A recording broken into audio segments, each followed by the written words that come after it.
En el siglo III, con los bárbaros acechando, usurpadores en las fronteras y rebeldes en la misma Roma, el emperador Aureliano recurrió al dios de los soldados y consiguió unificar y restaurar el desmembrado Imperio Romano.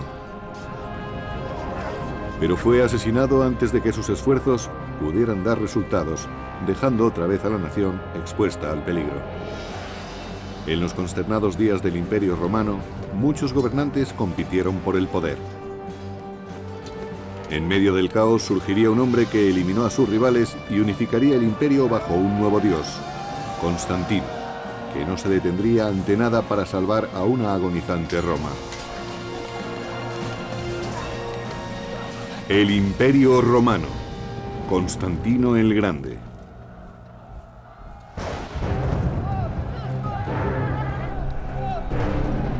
La Roma del siglo III estaba sacudida por conflictos internos e invasiones de los bárbaros. Pero en el año 295 después de Cristo surgió un grande y nuevo emperador que podría salvar al imperio. Su nombre era Diocleciano. Diocleciano trató de resolver los problemas y preocupaciones a las que se enfrentaba el imperio en el siglo III. Una de las medidas que tomó fue la reforma del sistema de defensa de las fronteras. El emperador Diocleciano creó un ejército imperial móvil siempre dispuesto a reforzar las vulnerables fronteras. Uno de sus soldados más capacitados era Constantino, que entonces solo tenía 17 años.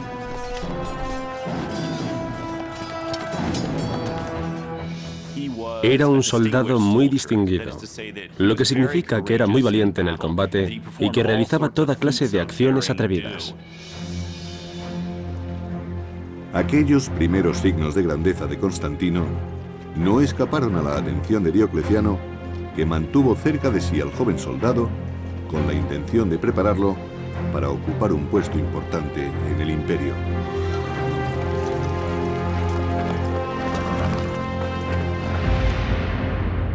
Otra gran reforma de Diocleciano fue dividir el imperio bajo el dominio de 4 coemperadores, uno en Illyricum, otro en Italia, el padre de Constantino en las Galias y Diocleciano en Nicomedia, Asia Menor.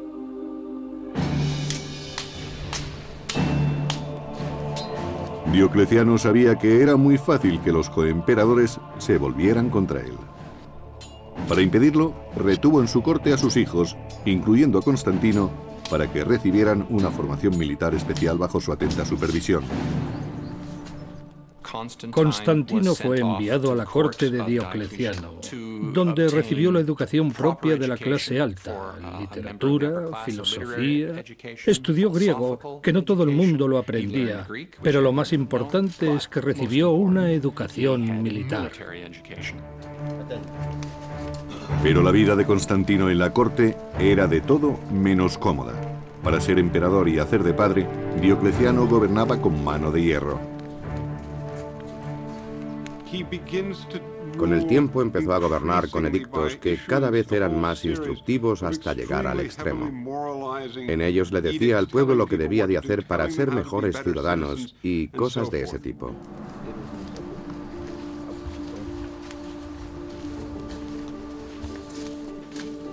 Diocleciano incitaba a que todo el mundo en su corte, incluido Constantino, ofreciese sacrificios regularmente. Diocleciano pensaba que debía la unidad del imperio a los dioses paganos de Roma.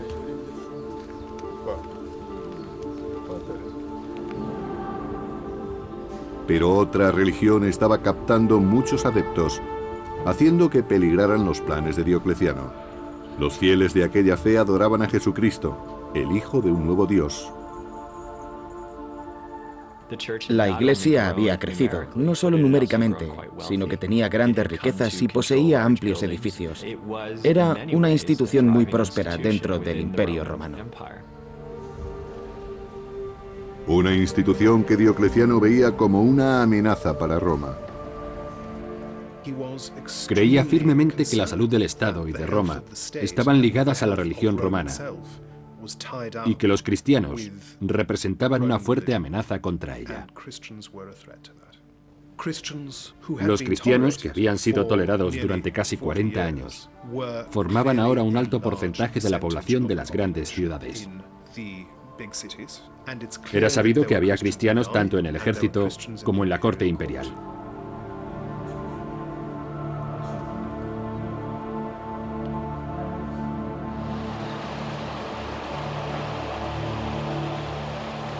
Diocleciano exigió que todos los soldados del ejército imperial ofrecieran sacrificios a los dioses de Roma, algo a lo que se negaron muchos cristianos.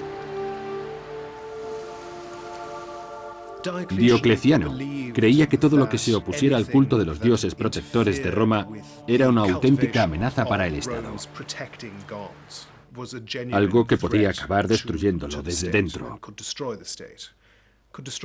Y eso pensaba de los cristianos en su ejército, que podían volverse contra el imperio.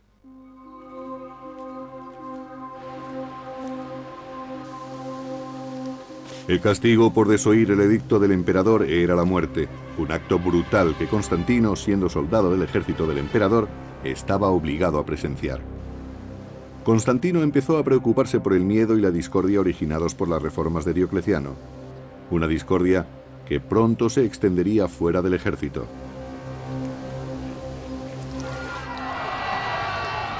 En el año 303 después de Cristo, Diocleciano emitió un edicto contra los cristianos que fue conocido como la Gran Persecución.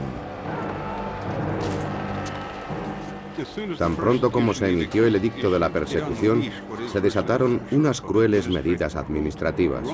Si los funcionarios encargados del edicto encontraban resistencia, llevaban a los acusados a los tribunales para torturarlos y conseguir pruebas contra ellos. Había que forzarlos para que pública y oficialmente adjuraran del cristianismo. La Gran Persecución marcó el inicio de lo que los cristianos llamaron la Era de los Mártires. Cualquier cristiano que proclamara públicamente su fe, moriría. La persecución de Diocleciano dejó atrás las demás persecuciones. Probablemente fue el momento en que más cerca se estuvo de erradicar el cristianismo. Puede que por eso se haya dicho que muchos de los mártires venerados por la Iglesia cristiana padecieron bajo el dominio de Diocleciano.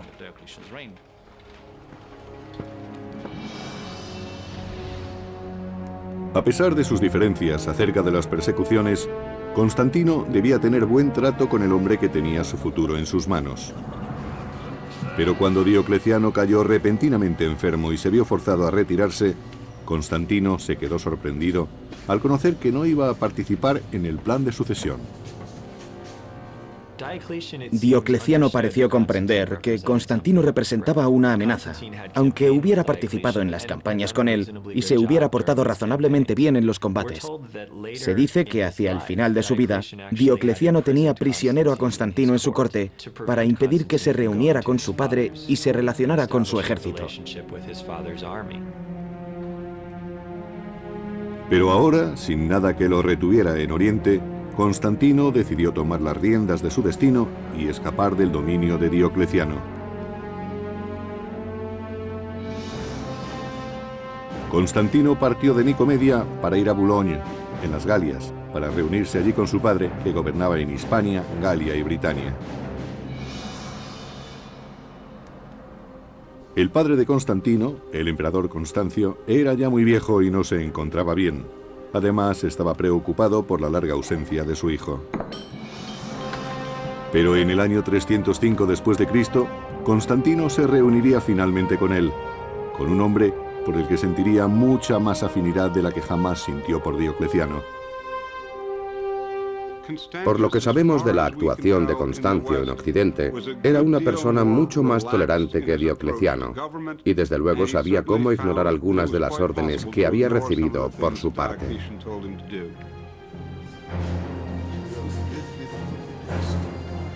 Constantino notó que su padre era un gobernante mucho más compasivo, y Constancio se dio cuenta de que su hijo sería el hombre que un día podría ocupar su trono.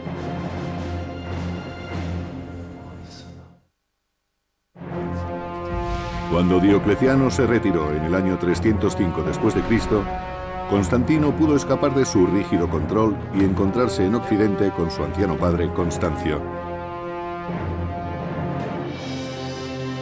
Constancio, uno de los 4 coemperadores de Roma, gobernaba Hispania, Galia y Britania, ahora amenazadas por los bárbaros pictos. En el año 305 después de Cristo, él y Constantino partieron de Boulogne para sofocar una rebelión en Britania. Los pictos eran una feroz tribu que vivía en la actual Escocia y atacaban desde hacía tiempo la Britania romana. Su sangrienta forma de combatir representaba una seria amenaza para Constantino y su padre. Esos vecinos bárbaros del siglo IV estaban mucho mejor organizados de lo que habían estado en generaciones anteriores. En Europa los ejércitos romanos tuvieron que mantener campañas mucho más difíciles que las de sus antecesores. Para empeorar las cosas, la salud del emperador Constantino decaía rápidamente. Que un emperador enfermo fuera a combatir, como cuando fue con su hijo a luchar contra los pictos, es otra muestra más de lo seria que era la matanza.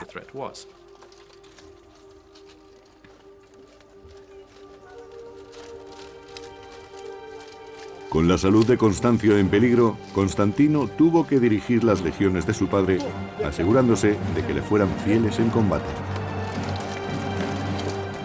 Cuando Constantino volvió para encontrarse con su padre en Occidente, Constancio quiso que fuera escalando puestos en el mando y que participara en las campañas de su ejército. Los soldados debían conocerle, pues sería más fácil ocupar un puesto en el gobierno del Imperio Occidental, que era lo que Constancio siempre había querido.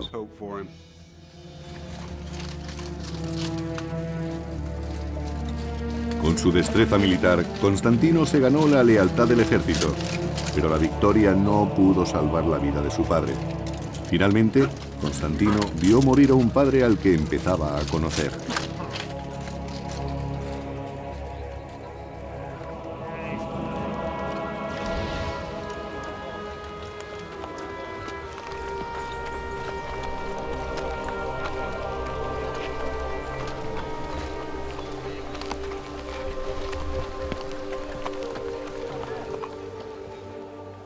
Cuando murió su padre, el ejército proclamó emperador a Constantino. En cierto sentido era natural. Los soldados conocían bien a su padre y le habían sido fieles. Ahora conocían también a su hijo Constantino y sabían hasta dónde podían llegar con él. En un imperio donde la muerte de un gobernante conducía con frecuencia a violentos golpes de Estado, el acceso al trono de Constantino fue tranquilo e incruento.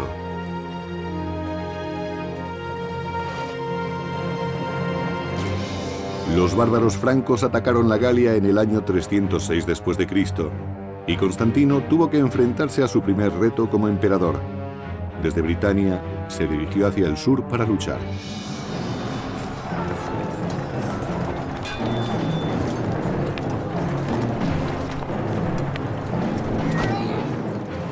Los francos vieron, con la muerte de Constancio, la oportunidad de aprovecharse de Constantino. Pero este demostró tener una gran capacidad como dirigente y los derrotó en la primera incursión. Constantino, ahora emperador, no perdió tiempo para demostrar su valía. Se suponía que el emperador debía estar personalmente al frente del ejército y también se esperaba de él que ejerciera el mando en primera fila. Parece que Constantino era un militar de una gran capacidad. Con frecuencia dirigía las cargas de caballería en los combates y era un táctico muy capaz. También era inteligente y sabía que para ejercer el mando tenía que ganarse la confianza de su gente. Y los caudillos francos capturados le ofrecieron la oportunidad perfecta para conseguirla.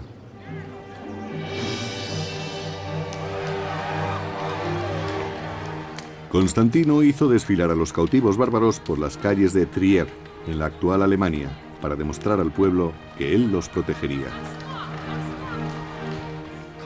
Constantino sabía perfectamente que en aquellos momentos el objetivo principal de cualquier emperador que quisiera conservar el poder era derrotar a los bárbaros, así que luchó contra ellos a lo grande. Mantuvo campañas contra los francos, y hay pruebas de que capturó a 2 de sus reyes, a los que exhibió para deleite de las masas de las Galias. Finalmente, los bárbaros fueron arrojados a las fieras enviando un claro mensaje de que Constantino no toleraría a los que osaran poner en peligro al Imperio Romano. Pero en el año 306 después de Cristo, el imperio era amenazado desde el interior por un usurpador llamado Magencio, que se había proclamado emperador de Roma y pasó a controlar la mayor parte de Italia y del norte de África.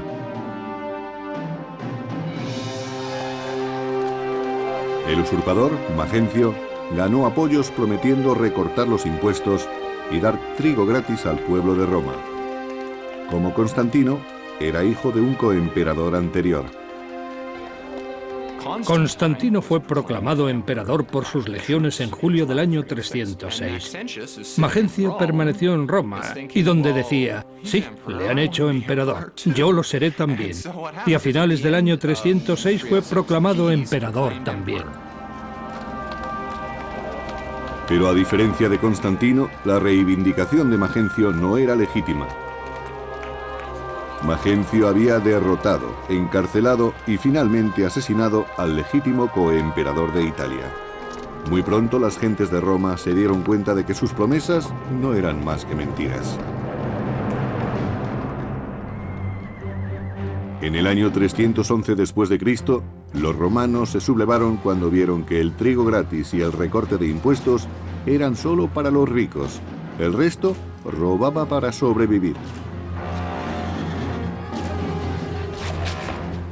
Magencio no fue un gobernante popular. Era despiadado, sofocaba las revueltas con demasiada sangre. Circulaban rumores de que seducía a las hijas de los senadores.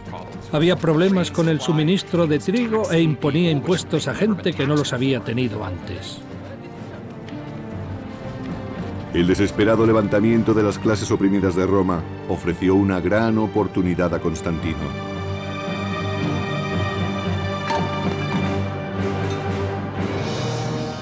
Con la esperanza de salvar al pueblo romano y de ampliar su influencia en Italia, Constantino partió de las Galias hacia Milán para cerrar un trato con otro coemperador, Licinio. Era un trato para consolidar el poder.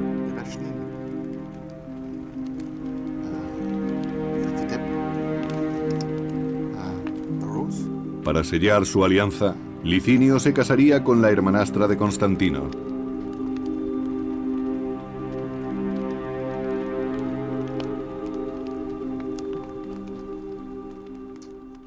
Constantino utilizaba todos los trucos que conocía.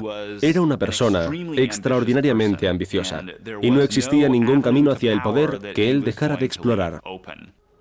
Eso significa que durante su juventud estaba dispuesto a recurrir a cualquier cosa con tal de seguir aumentando su poder. Juntos, Licinio y Constantino engañaron a sus coemperadores en Oriente, haciéndoles creer que solo trataban de deponer a Magencio. Constantino quería aprovechar la situación para difundir por Roma que Magencio era un usurpador y un emperador ilegítimo. Él y sus seguidores se justificaron contra Magencio diciendo que había que deponer al tirano que se había instalado en la ciudad más importante del imperio. Pero en cuanto Roma estuviera asegurada, Constantino y Licinio se repartirían todo el imperio.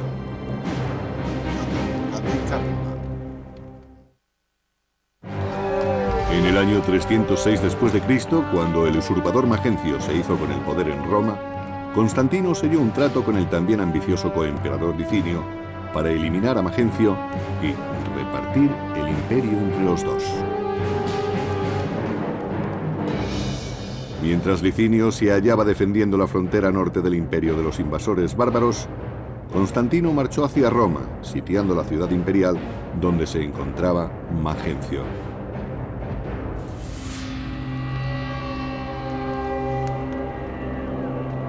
Tras las murallas de Roma, Magencio, pagano devoto, basaba su estrategia en la lectura de entrañas que hacía su sacerdote. Cuando tenía que combatir, Magencio se interesaba en recabar la protección divina recurriendo a los métodos que cualquier emperador romano hubiera seguido para disfrutar de esa protección. Desesperado por si debía esperar a que pasara la amenaza de Constantino o enfrentarse a él en batalla, Magencio buscó consejo en las profecías sibilinas. Magencio recurrió a las profecías sibilinas para encontrar una respuesta.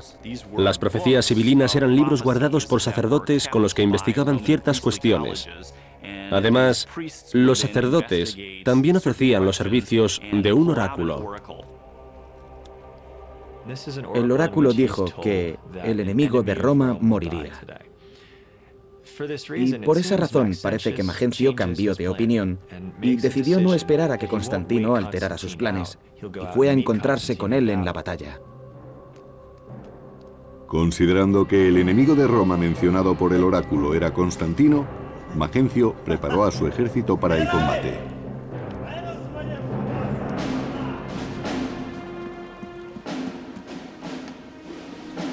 Mientras tanto, a las afueras de Roma, Constantino se preparaba para el encuentro con Magencio. Constantino estaba inquieto, pues sabía que sus legiones eran inferiores numéricamente. Constantino estaba muy preocupado por el número de sus fuerzas y aceptó el consejo de que rezara a algún dios. En respuesta a sus oraciones, tuvo una visión que interpretó como un signo cristiano. El historiador del siglo IV, Eusebio de Cesarea, nos relata lo que se cree que sucedió tal como el mismo Constantino dijo. Alrededor del mediodía, cuando empezaba a declinar el día, vio en los cielos ante él el signo de una cruz luminosa. Dijo que estaba por encima del sol y que tenía una inscripción: con este signo vencerás. Según dijo, vio un símbolo que parecía una cruz con una especie de letra P superpuesta. Eran las dos primeras letras en griego del vocablo Cristo, Ki y Ro. Según algunas fuentes, también oyó una voz que le decía: con este signo vencerás.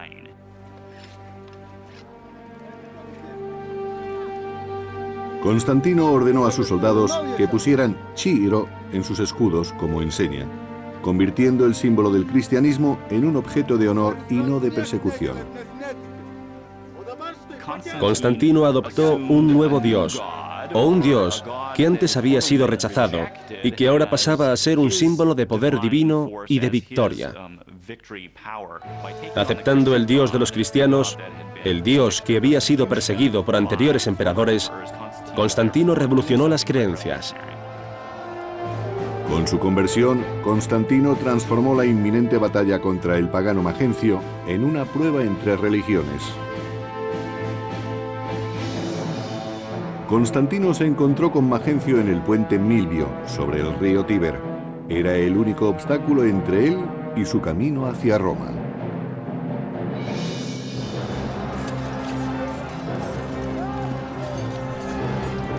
Aunque ampliamente superado en número por Magencio, Constantino y su ejército, ahora portando el estandarte cristiano con las letras Chi y Ro, iniciaron la batalla con energía. La batalla del puente Milivio fue muy importante. A pesar de que Magencio tenía superioridad numérica, sus legiones se vieron empujadas hacia el río por las de Constantino.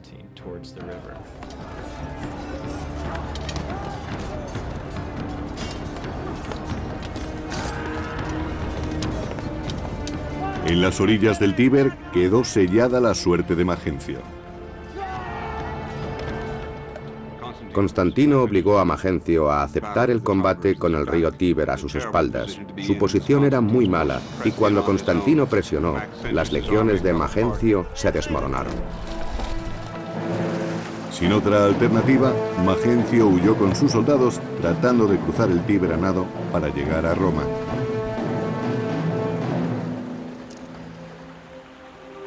Pero Magencio con su pesada armadura no pudo cruzar el río.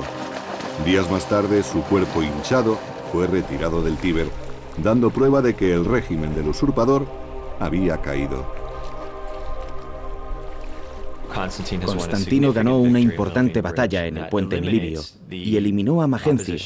Y lo que es más importante, consiguió el control de medio imperio, incluyendo la rica provincia de Italia. La suerte de Magencio sirvió de eficaz recordatorio del poder de Constantino y de lo que podría ocurrirles a los que osaran oponerse a él. Constantino quiso recuperar el cadáver de Magencio para pasear su cabeza por Roma y el norte de África, y así demostrar que el anterior emperador estaba muerto y que ahora era él quien mandaba.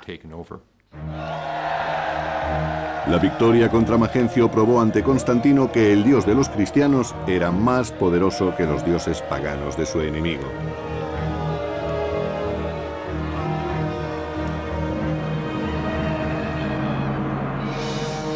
Con la derrota de Magencio, todo el imperio occidental pasó a manos de Constantino, y tal y como acordaron, dejó Oriente para Licinio.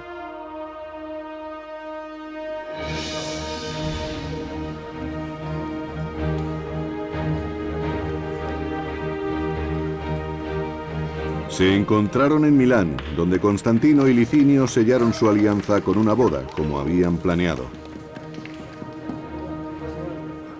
Constantino decidió que Licinio se casara con una de sus hermanastras, Constancia, para que se uniera a su causa. Linicio reconoció que era la mejor manera de sellar una alianza. Este matrimonio señaló el inicio de una política común, tanto por parte de Constantino como por la de Licinio. Una de las medidas políticas reflejaba la adopción del cristianismo por parte de Constantino. Los dos emperadores acordaron la forma de repartirse el poder. Y entre otras cosas, decidieron que el cristianismo sería tolerado en todo el imperio. Licinio no era cristiano, pero estuvo de acuerdo con Constantino en detener las persecuciones en todo el imperio. Durante un tiempo la alianza funcionó, pero una alianza que es fruto de la ambición resulta difícil de mantener. Constantino tuvo que reconocer que su único coemperador era también su mayor rival. Después de sellar una alianza con el emperador Licinio, Constantino derrotó al usurpador Magencio en el puente Milvio. Más tarde, convencido de que el dios cristiano le había concedido la victoria, Constantino se dispuso a demostrar su gratitud.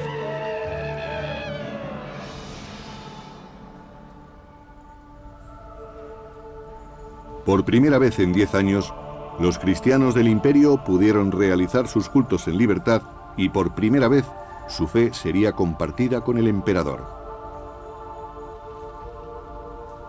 Constantino se había convertido al cristianismo y abrazó seriamente la tarea de defender la Iglesia cristiana y seguir su doctrina. Su familia, incluyendo su hijo y heredero Crispo, se convirtieron también al cristianismo.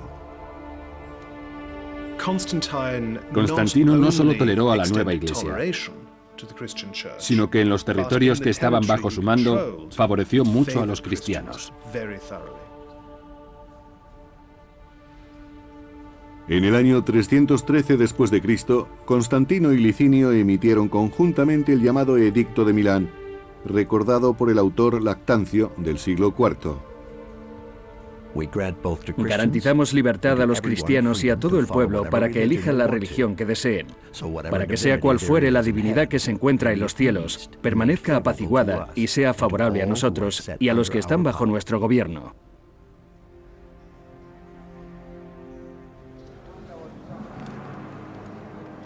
Pero en los años que siguieron, se deterioraron las relaciones entre los dos emperadores. Conforme Licinio luchaba por conseguir el dominio de Oriente, su apetito por el poder fue haciéndose mayor. Licinio actuó como si solo estuviera preocupado por los asuntos de Oriente, pero Constantino no confiaba en él y la tensión entre ellos fue en aumento. Después de 9 años de compartir el poder, los dos emperadores ansiaban apoderarse de todo el imperio. una rivalidad que acabaría llevando a Roma a una guerra civil.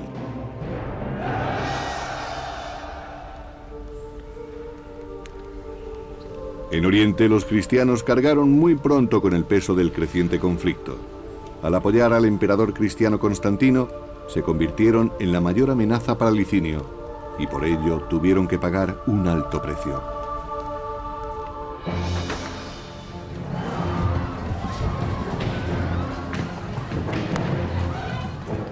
Una de las consecuencias fue la reanudación de las persecuciones. El motivo fue muy sencillo. Constantino defendía a los cristianos, y por tanto era posible que los cristianos de Licinio se convirtieran en una quinta columna, el enemigo dentro de casa. Por eso decidió perseguirlos.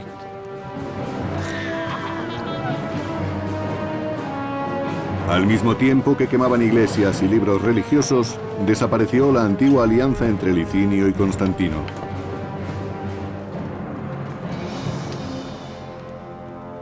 Para Constantino, ahora un maduro gobernante de mediana edad, la persecución de los cristianos era la excusa que necesitaba para atacar a Licinio.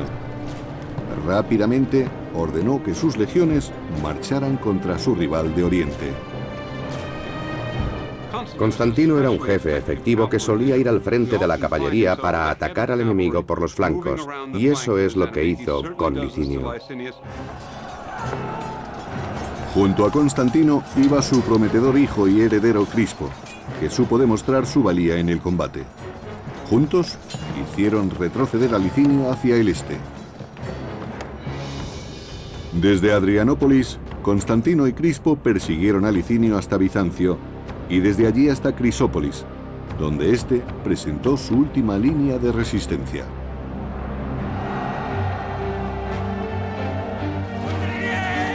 Allí, en el año 324 después de Cristo, arriesgándolo todo por el imperio, Constantino y Crispo se enfrentaron cara a cara con Licinio. Crispo heredó la capacidad militar de su padre.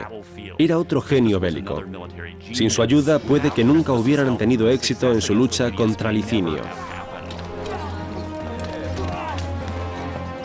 Constantino y Crispo aniquilaron al ejército de Licinio luchando de nuevo bajo el estandarte del dios de los cristianos.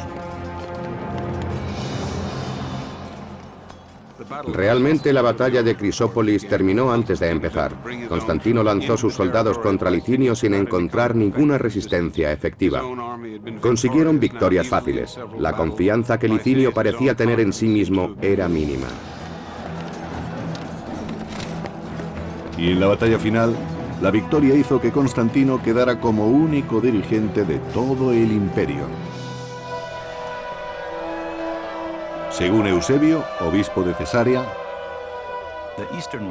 las regiones orientales se unieron a las occidentales y todo el imperio romano fue agraciado con un único y supremo emperador. Prisionero en Nicomedia, Licinio tuvo que enfrentarse a un castigo brutal. Su único testigo era su amada esposa, la hermanastra de Constantino. Las relaciones que mantuvo con Licinio son muy interesantes. Hay que recordar que Licinio era su cuñado. Su hermanastra pidió clemencia para su marido y durante un tiempo Constantino fue magnánimo con él. Aunque los dos participaron en un banquete, Licinio fue enviado al exilio, donde sería ejecutado. A pesar de los ruegos de Constancia, la ejecución de Licinio llegó pronto y fue sangrienta, dejando claro que Constantino no mostraría clemencia ni siquiera con los miembros de su familia.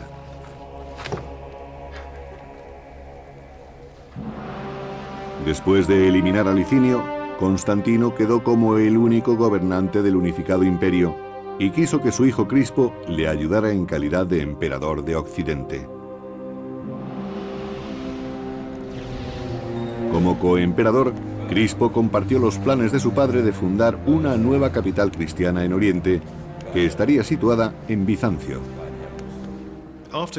Después de que Constantino se hiciera con todo el imperio, quiso fundar una ciudad totalmente nueva que llevaría su nombre, Constantinopla. Escogió un lugar estratégico a mitad de camino entre las fronteras más importantes y deliberadamente quiso que fuera una ciudad que no tuviera nada que ver con predecesoras paganas. Debía ser una ciudad que no tuviera ninguna tradición rival. Una ciudad cristiana. Pero cuando sus mayores sueños comenzaban a dar fruto, surgieron problemas entre las personas más queridas de Constantino, su mujer Fausta y su hijo Crispo. Crispo era hijo de la primera mujer de Constantino. Sus 3 últimos hijos eran de Fausta, su segunda mujer. No se pudo evitar que hubiera algo de tensión entre las dos familias, especialmente por parte de Fausta, porque ella claramente quería lo mejor para sus hijos. Pero Crispo se interponía en su camino. Celosa de que a Crispo se le hubiera dado el imperio de Occidente, Fausta estaba decidida a asegurar más poder para sus hijos. No importaba a qué precio. Con su hijo Crispo, Constantino había derrotado a Licinio, su último rival, consiguiendo por fin unificar el imperio bajo la nueva fe cristiana.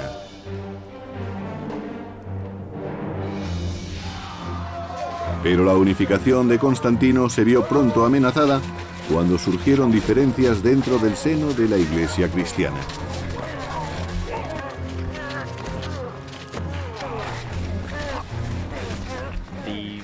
Hubo un gran revuelo entre los cristianos del Imperio de Oriente debido a una controversia sobre la naturaleza de Cristo, unida a la cuestión sobre quién debería ser el primado de la Iglesia de Oriente. Los obispos rivales incitaban a las gentes a que atacaran a otros cristianos con creencias diferentes. Se generó una violencia desconocida desde los tiempos de la persecución, ahora 20 años atrás.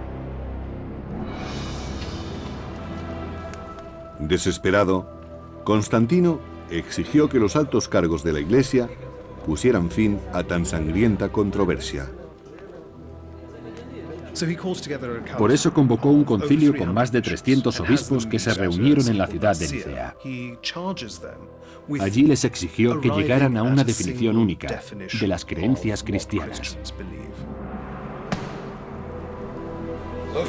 El resultado de ese conflicto es el Credo de Nicea, una profesión de fe que ha sobrevivido a lo largo de 1600 años y que se reza todavía en las iglesias cristianas de todo el mundo.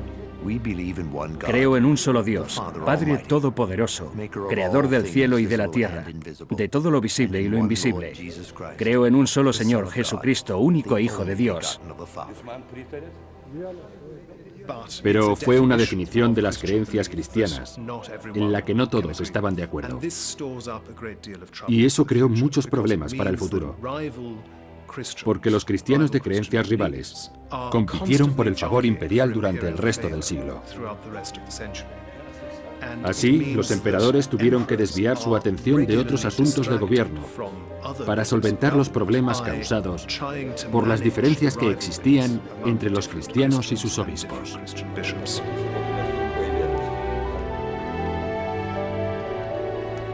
Quizás aquella distracción no dejó ver a Constantino lo que estaba ocurriendo entre sus seres más cercanos.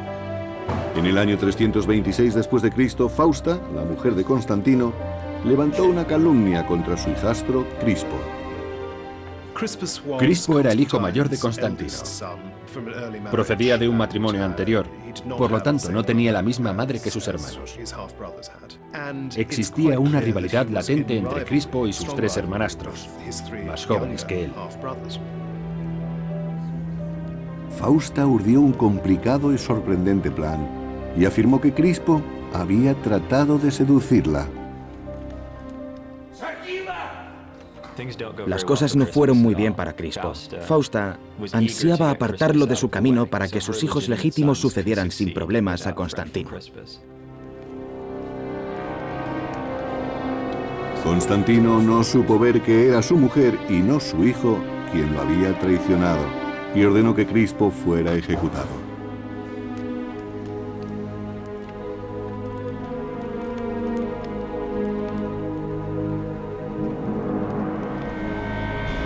Prisionero en la lejana Pola, la actual Croacia, Crispo insistió en su inocencia. Pero aunque sus protestas cayeron en el vacío, tuvo una persona que abogó por él en la corte de Constantino. Constantino fue persuadido por su propia madre, Helena, de que quizá hubiera sido Fausta la que había urdido aquella pequeña conspiración en contra de su primogénito, diciendo que había sido violada o agredida por Crispo. Fausta quería que prevalecieran los intereses de sus hijos por encima de todo. Constantino había actuado demasiado deprisa, pero se dio cuenta de ello. Fausta pagó su traición con la vida, pero cuando Constantino reaccionó, era ya demasiado tarde para salvar la vida de Crispo. Los guardias ya habían recibido órdenes de ejecutar al heredero. No sabemos con exactitud lo que ocurrió, pero para el Imperio Romano fue un terrible golpe el que Crispo fuera sacrificado en ese momento de su vida. Sobre la conciencia de Constantino cayó una pesada carga. Como una especie de penitencia, Constantino pasó los últimos años de su vida edificando iglesias en Jerusalén, Belén, Constantinopla y Roma. Entre aquellas iglesias hubo una en Roma que fue construida donde se creía que se encontraba la tumba de San Pedro, un lugar de peregrinación que ha perdurado hasta nuestros días. A Constantino se le conoce más por sus iglesias. Eso es a la vez una muestra de su inclinación al cristianismo, así como una manifestación de su fe. Rehusando abandonar su fe a pesar de los enfrentamientos por los que tenía que pasar, Constantino dirigió la construcción de una iglesia dedicada a San Pedro.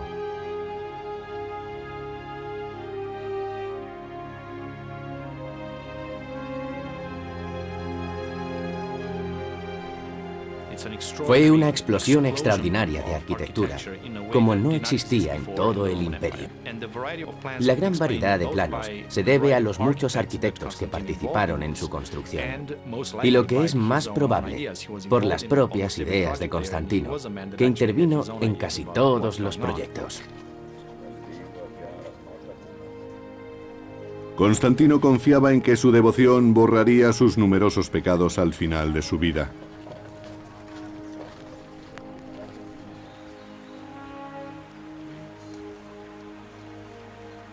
Constantino sabía que la muerte le andaba cerca. Viejo y sintiéndose enfermo, solicitó finalmente el bautismo en el año 337 después de Cristo. Para Constantino era lógico que quisiera retrasar su bautizo, porque los emperadores tenían que hacer trabajos muy sucios. A veces, debido a su cargo, cometían pecados muy graves. Por eso, posponer su bautizo tenía sentido para él.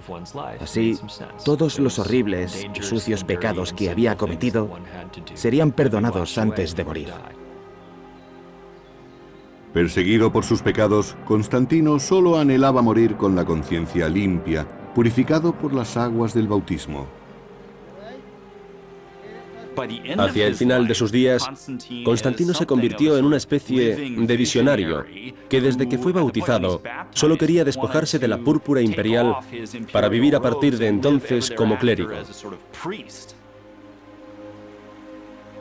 Antes de morir, Constantino encontró la paz en la fe, según dejó escrito. Sé que he sido bendecido. Ahora soy merecedor de la vida inmortal, pues he recibido la luz divina. Constantino murió en mayo del año 337 después de Cristo, tras haber gobernado durante más de 30 años.